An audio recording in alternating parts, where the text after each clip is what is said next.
जय हिंद प्यारे बच्चों, नमस्कार। कैसे हैं आप सभी? उम्मीद करते हैं सब स्वस्थ होंगे, तंदुरुस्त होंगे और मस्त होंगे। अच्छे से पढ़ाई चल रहा है ना। और आज हम लोग फिर भौतिक में जो पढ़ रहे थे, फिजिक्स में परावर्तन, प्रकाश का परावर्तन, अपवर्तन, ये सब जो चैप्टर था, तो उसमें हमें परावर्तन और अपवर्तन, तो परावर्तन हमने पढ़ ली थी, पढ़ा दी, आप लोगों ने पढ़ ली। अब चलेंगे अपवर्तन पे। ये अपवर्तन क्या होता है? ठीक, परावर्तन में परावर्तन होता है दर्पण में होता है परावर्तन। और अपवर्तन कहाँ पे होता है? लेंस में। ये जो लेंस पढ़ेंगे, जिस तरह से अवतल दर्पण उत्तल दर्पण पढ़े ना, इसी तरह से अवतल लेंस उत्तल लेंस, उसमें पढ़ेंगे अपवर्तन। ठीक, आज हम इसके बारे में बात करेंगे। जिस तरह से परावर्तन के दो नियम थे। क्या था नियम? परावर्तन का नियम क्या था कि उस पर जो आपतित किरण, परावर्तित किरण और उस पर डाला गया अभिलंब, तीनों एक ही तल में होता है और कोण I बराबर कोण R होता है। पढ़े थे ना। इसी तरह अपवर्तन में भी नियम पढ़ेंगे, इस सब की चर्चा आगे करेंगे। ठीक, और आगे आगे देखते हैं कि प्रकाश का अपवर्तन।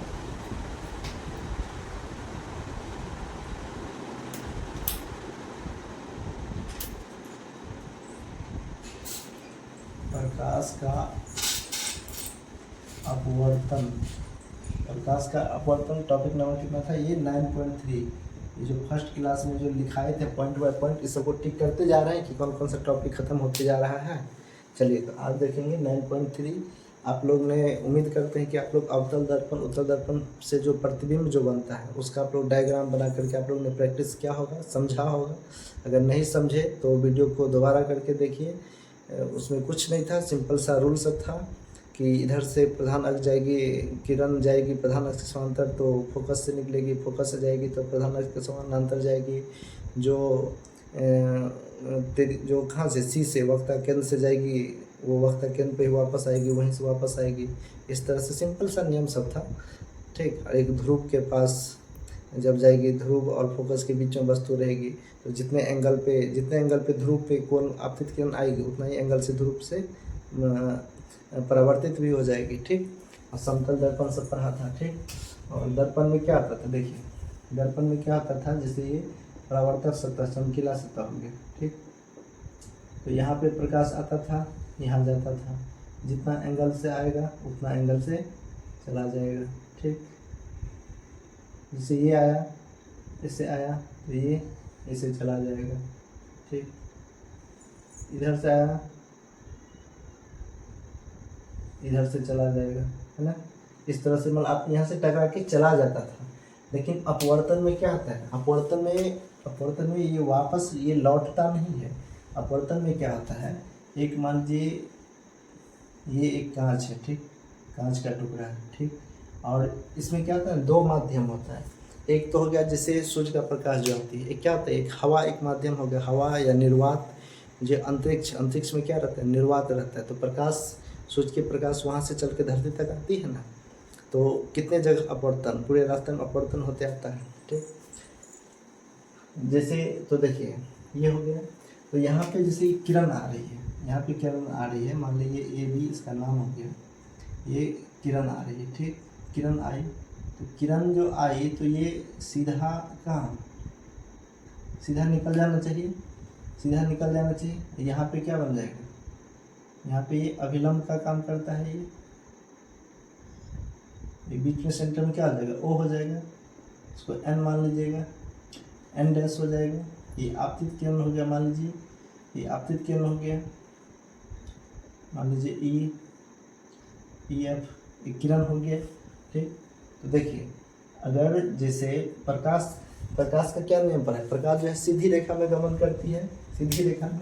लेकिन क्या है, ये यहाँ तक ये एक माध्यम है, इस दिशा से ऊपर, एक है इससे ऊपर है, इसको माध्यम 1 कहेंगे, माध्यम, ये माध्यम 1 हो गया। ठीक, इसमें क्या हो गया, वायु अथवा निर्वात। ठीक, और एक ये हो गया माध्यम 2 हो गया, ये कांच हो गया। क्या हो गया, कांच यानी ग्लास, शीशा, ये हो गया। ठीक, तो देखिए जब ये माध्यम 1 से माध्यम 2 में जब ये प्रवेश करेगी, अपवर्तन जो होता है ना, इसके लिए पारदर्शी माध्यम चाहिए। क्या चाहिए? पारदर्शी। इसको क्या होना चाहिए? पारदर्शी। पारदर्शी, पारदर्शी वस्तु। ठीक, जब पारदर्शी वस्तु है ना, ये शीशा क्या होता है? जैसे कोई शीशा है, उसके हम आर पार उस पर लाइट मारते तो आर पार चला जाता है, फिर बगल में पीछे में पेंट नहीं किया हो, जब ये पेंट क्या हो जाएगा तो वो आईना का काम करेगा, फिर दर्पण का काम करेगा। पेंट नहीं किया होना चाहिए, एकदम पूरे आर पार जाना चाहिए। तो पारदर्शी वस्तु हो गया। या कोई प्लास्टिक है जिसके आर पार जा रही है, या जैसे पानी ले लीजिए, पानी जैसे गिलास में, शीशा में, बाल्टी में पानी ले लीजिए, तो प्रकाश उसमें क्या करती है? प्रवेश करती है। तो जब प्रकाश इधर से आई तो जाना तो चाहिए। नियम क्या है? प्रकाश सीधी रेखा अनुगमन करती है तो सीधी जानी चाहिए, लेकिन सीधी न जा करके, चूँकि हवा जो है, हवा क्या है? एक विरल माध्यम है। विरल मतलब हल्का। हवा क्या है? हवा, ये जो हवा होता है, हवा एक विरल माध्यम है। क्या है? विरल।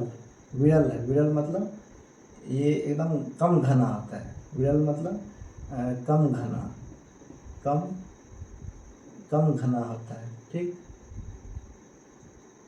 कम घना होता है। मतलब जैसे वायु देखे ना, जैसे वायु हो गया, एक कण यहाँ, एक यहाँ, एक यहाँ, एक यहाँ, एक यहाँ, एक यहाँ, एक यहाँ, एक यहाँ, इस तरह से। ठीक, ये वायु हो गया। ये क्या हो गया? ये क्या हो गया? ये हो गया वायु हो गया। ठीक, जैसे ठोस देखिए, अच्छी द्रव देख लीजिए, द्रव में क्या रहेगा? थोड़ा पास पास में रहेगा। ये क्या हो जाएगा? द्रव हो जाएगा। गैस, वायु यानी ये गैस हो गया। ये क्या हो गया? जिसको गैस कहा जाता है, गैस कहा जाता है, द्रव हो गया। ठोस में क्या रहेगा? एकदम सटा सटा रहेगा, एकदम सटा सटा रहेगा। ठीक, एकदम सटा सटा रहेगा।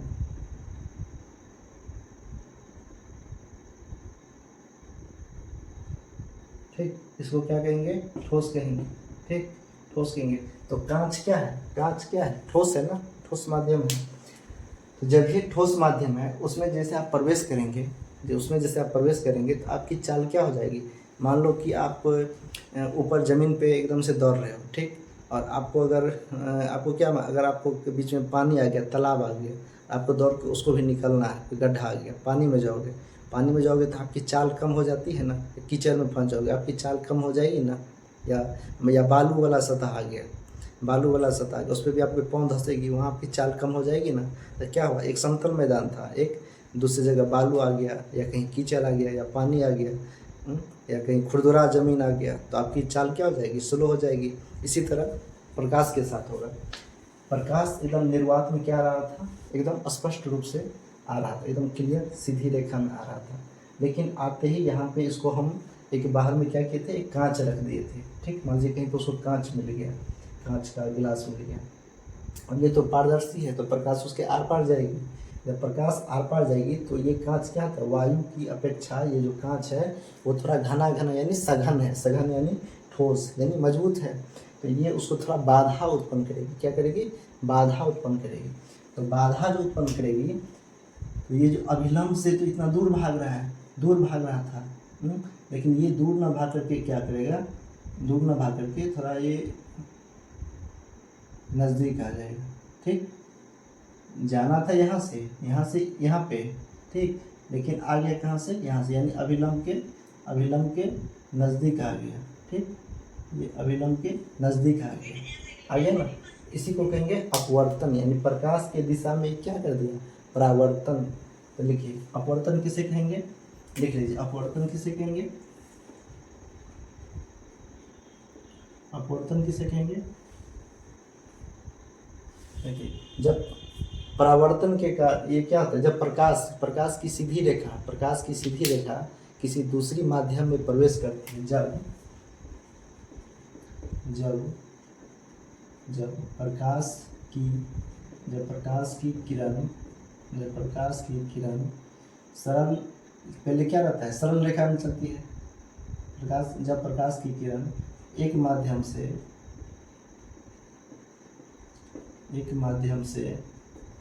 दूसरे माध्यम में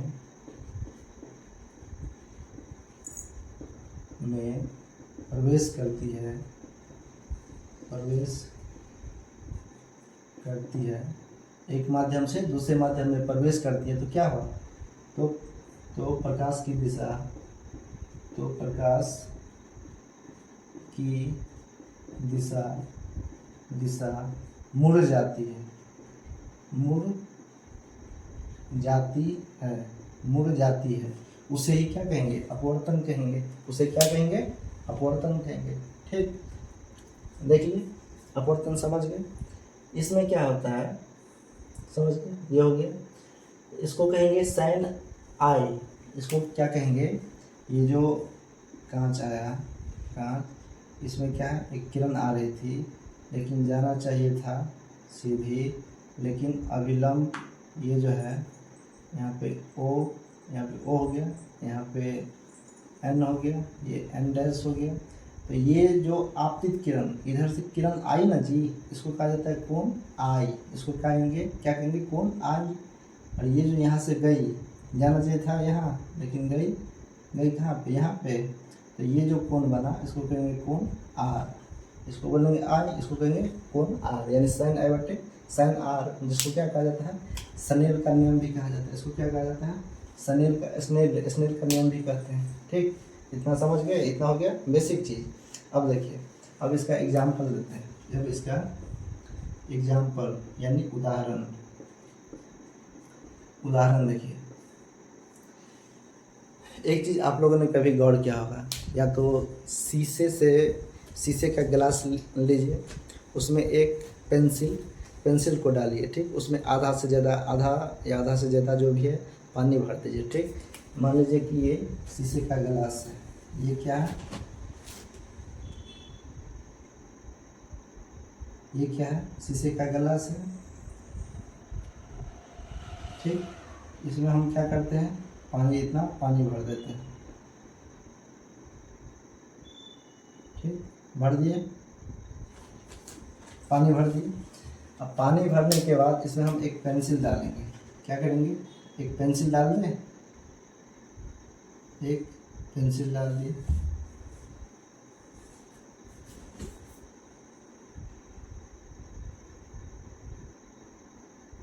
एक पेंसिल डाल दिए। ठीक, जब पेंसिल आप डालिएगा ना, एक चीज़ गौर करिएगा, ये जो पानी के अंदर देखिए, यहाँ पे माध्यम चेंज हो जा रहा है।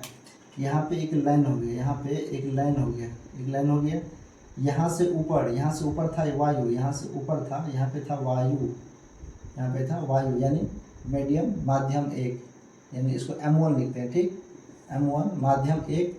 नीचे क्या हो गया, माध्यम दो, यहाँ पे हो गया जल, यहाँ पे क्या हो गया, यहाँ पे हो गया जल, माध्यम टू। तो देखिए, पहले था हवा से अब पानी में प्रकाश घुसेगा। जब ये हवा से पानी में प्रकाश घुसेगा तो इसकी क्या होगी, चाल स्लो होगी, प्रकाश की चाल स्लो होगी। तो ये यहाँ पे जो है प्रकाश को जाना चाहिए था सीधा, लेकिन ये कहाँ चल जाएगा, थोड़ा जो मुड़ेगा, तो जिसके कारण पेंसिल भी क्या है, पेंसिल भी थोड़ा टेढ़ा दिखाई देगा। मान लीजिए पेंसिल जो है, जैसे मान लीजिए आप इसको हम एक अलग चित्र बना देते हैं।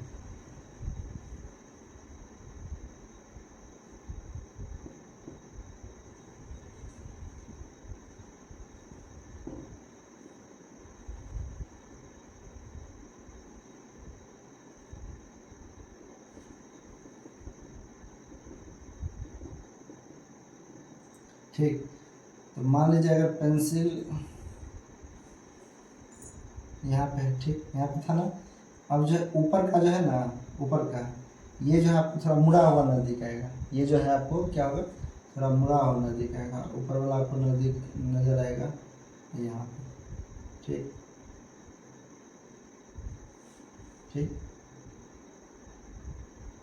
ठीक, ये पेंसिल जो है आपको टेढ़ा नज़र आएगा। पेंसिल क्या आएगा, टेढ़ा नज़र आएगा। देखिए, सीधा होना चाहिए ना, लेकिन सीधा है, यहाँ पे मुड़ गया है ना।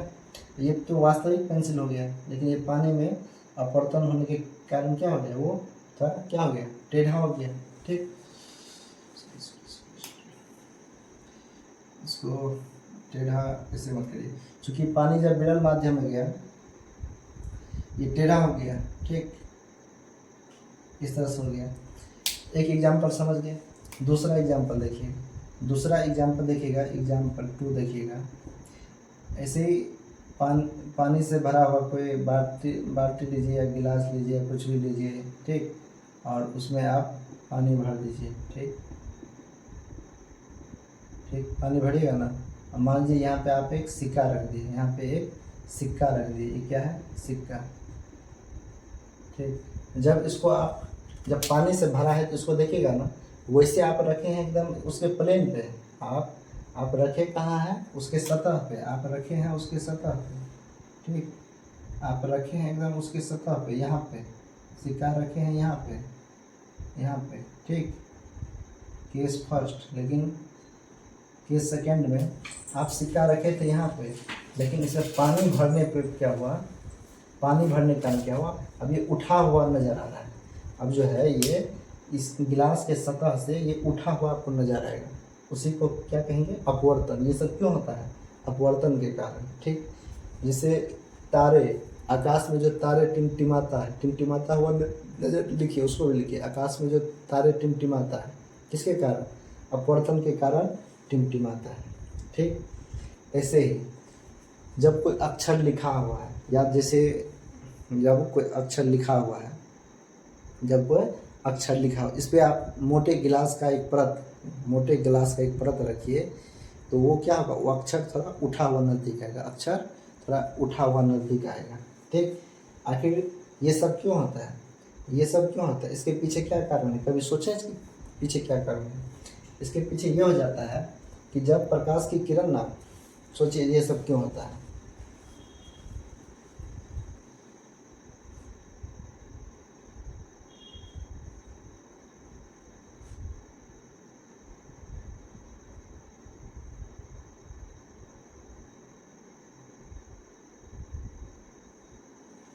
समझ गए, कभी सोचे हैं।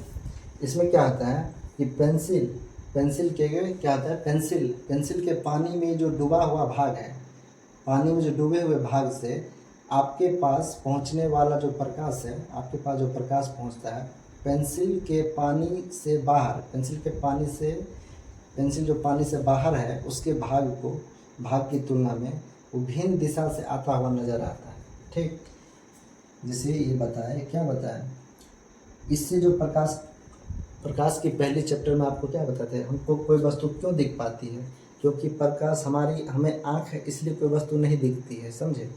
कोई वस्तु इसलिए दिख पाती है जब दिन होता, उजाला होता है, या रात में जब बल्ब या कुछ जलाते हैं, तो बस प्रकाश उस वस्तु पे पड़ती है, जब उस सतह पे पड़ के जब वो हमारी आँखों पे जब पड़ती है, तब हमें कोई वस्तु दिखाई देती है।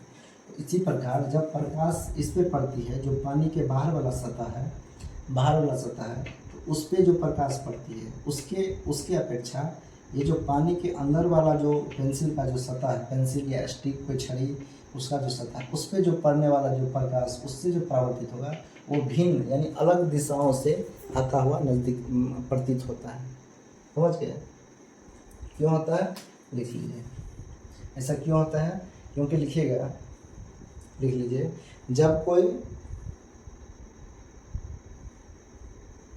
ये पेंसिल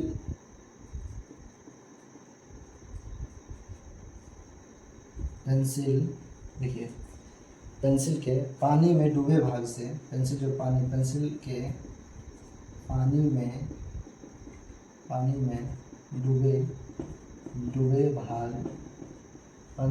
में डूबे भाग से आपके पास पहुंचने वाला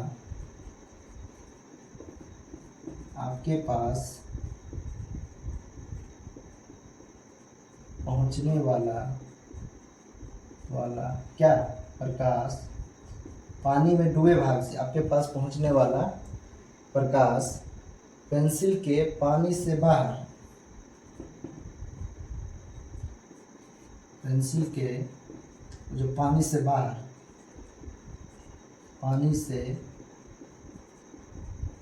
पेंसिल के पानी से बाहर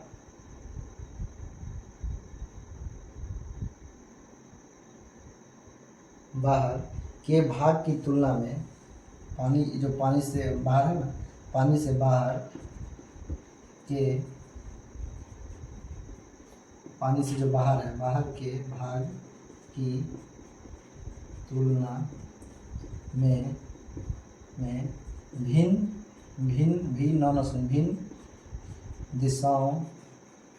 भिन्न दिशाओं से आता हुआ, भिन्न दिशाओं से प्रकाश क्या है, पेंसिल के पानी में डूबे भाग से आपके पास पहुंचने वाला ये जो प्रकाश जो है ना, पेंसिल के पानी से बाहर, ये जो बाहर है, बाहर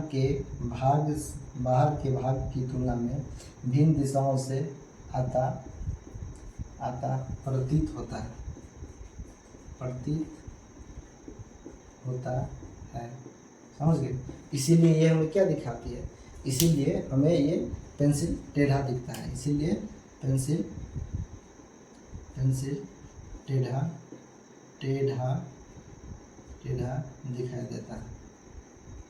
दिखाई देता है। ठीक, दिखाई देता है। क्यों?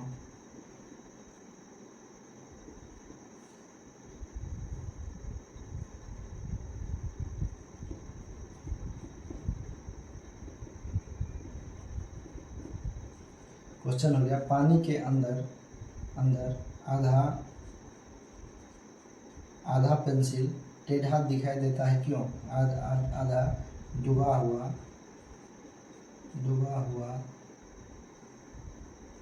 डूबा हुआ पेंसिल टेढ़ा दिखाई देता है। क्यों? क्योंकि पेंसिल के पानी में डूबे भाग से आपके पास पहुंचने वाला प्रकाश पेंसिल के पानी से बाहर के भाग की तुलना में भिन्न दिशाओं से आता हुआ प्रतीत होता है। समझ गए? इतना सा एग्जाम्पल दी, समझ गए? यहाँ पे कोण I बराबर कोण R भी हो गया। इसी को क्या कहा जाता है, स्नेल का भी नियम कहा जाता है। ठीक, अब देखिए अपवर्तन के नियम, कुछ क्या होता है, अपवर्तन के नियम होता है।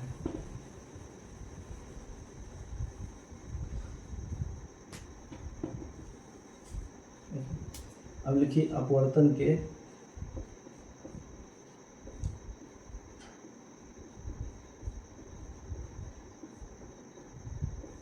इसी में बहुत सारे एग्जाम्पल, जैसे टंकी, आजकल हर घर पे पानी का टंकी हो गया है। उसमें पानी भरा हुआ है और टंकी में जब आप ऊपर से झांकीगा ना तो लगेगा अरे पानी का टंकी तो छत का लेवल तो यहाँ पे है। आपको लगेगा छत का लेवल यहाँ पे है, एक टंकी है,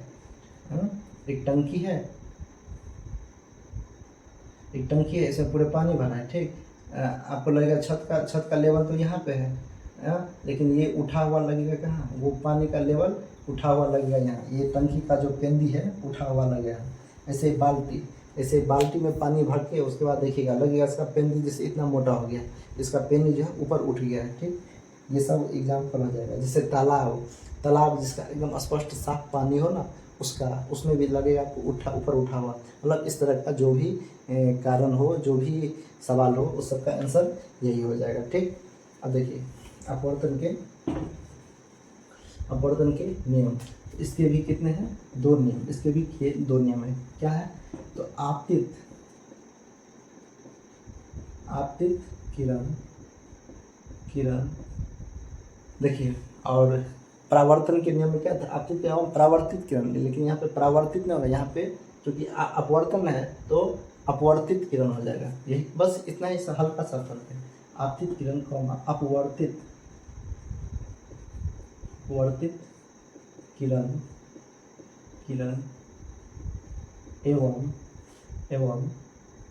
अविलंब एवं माध्य एवं वस्तु के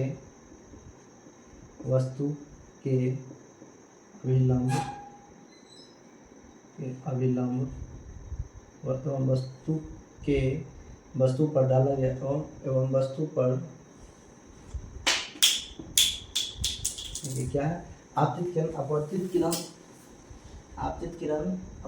किरण तथा दोनों माध्यम को आपतित किरण अपवर्तित किरण एवं वस्तु जो दोनों माध्यम को अलग करती है एवं अच्छा इसे लिखिए, आपतित किरण अपवर्तित किरण एवं वस्तु पर मतलब बीच में जिस पे अपवर्तित होते जिस पर अपवर्तित होती है, अपवर्तित होती है ठीक, पर डाला गया अभिलंब,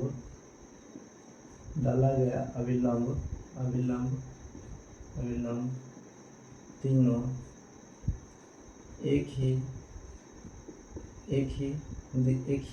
तीनों क्या होता है, तीनों पर डाला गया अभिलंब सभी क्या होता है, एक ही तल में होता है, तीनों एक ही तल में होता है ठीक। आपतित किरण क्या है, आपतित किरण और ये अपवर्तित यानी उसका रास्ता चेंज हो गया, अपवर्तित किरण, और इसमें जो ये अभिलंब है, ये जो अभिलंब है जो सीधा रहता है अभिलंब, और बीच में जो ये वस्तु एक पदार्थ हो गया ना, वस्तु, इसी को हम वस्तु बोल रहे हैं, ये जो पदार्थ है शीशा यहाँ पे, एवं वस्तु जिस पर प्रकाश, इसी पर अपवर्तित होती है, जिस पर प्रकाश अपवर्तित होती है उस पर डाला गया अभिलंब, उस पर जो अभिलंब जो डाले तीनों एक ही तल में होता है ठीक। उसके बाद दूसरा लिखेंगे, आपतन कोण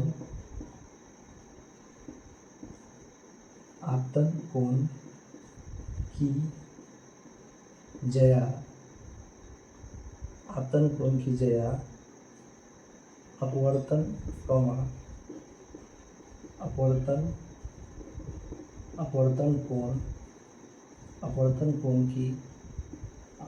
आपतन कोण की जया, अपवर्तन कोण की जया का अनुपात स्थिर होता है,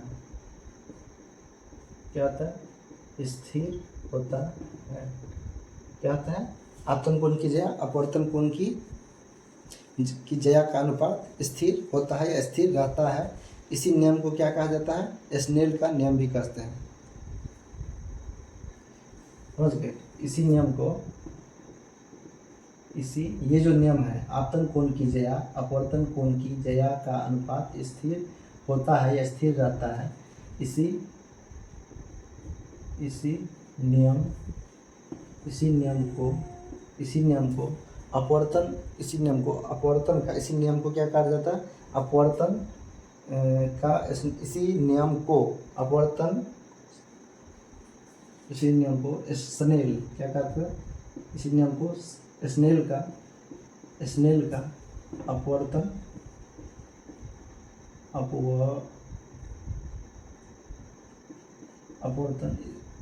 स्नेल का अपवर्तन का नियम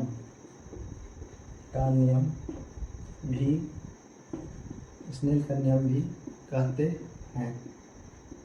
चलिए यहाँ पे इसका मतलब होता है साइन आई, लिखिएगा साइन आई बट्टे साइन आर, क्या होता है, साइन आई बट्टे साइन आर बराबर क्या हो जाता है, स्थिर लिखे थे ना, तो वही स्थिर से स्थिरांक यानी कांस्टेंट, स्थिरांक ठीक।